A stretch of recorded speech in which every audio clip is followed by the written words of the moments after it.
ગાઝામાં Hamas દ્વારા મુક્ત કરાયેલા 3 ઇઝરાયેલી બંધકોને 471 દિવસ પછી ઘરે પરત ફર્યા છે। યુદ્ધ વિરામ શરૂ થયા પછી હમાસે ગાઝામાં બંધકોને રેડ ક્રોસને સોંપી દીધા।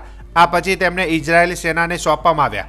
ઇઝરાયેલ સંરક્ષણ દળો દ્વારા બહાર પાડવામાં આવેલા ફૂટેજમાં 3 બંધકોને રેડ ક્રોસને સોંપવામાં આવતા દર્શાવવામાં આવ્યા હતા।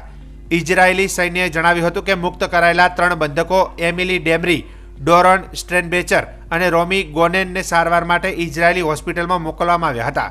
પ્રથમ તબક્કામાં હમાસ દ્વારા કુલ 33 ઇઝરાયેલી બંધકોને મુક્ત કરવામાં આવ્યા છે।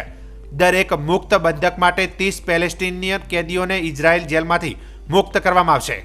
કરાર હેઠળ ઇઝરાયેલે 90 પેલેસ્ટીનિયન કેદીઓને મુક્ત કર્યા છે।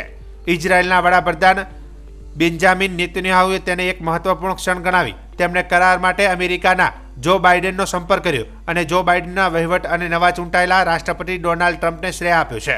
ઇઝરાયેલી સૈન્યએ પણ ચેતવણી આપી છે કે જો હમાસ યુદ્ધ વિરામનું ઉલ્લંઘન કરશે તો તાત્કાલિક કાર્યવાહી કરવામાં આવશે।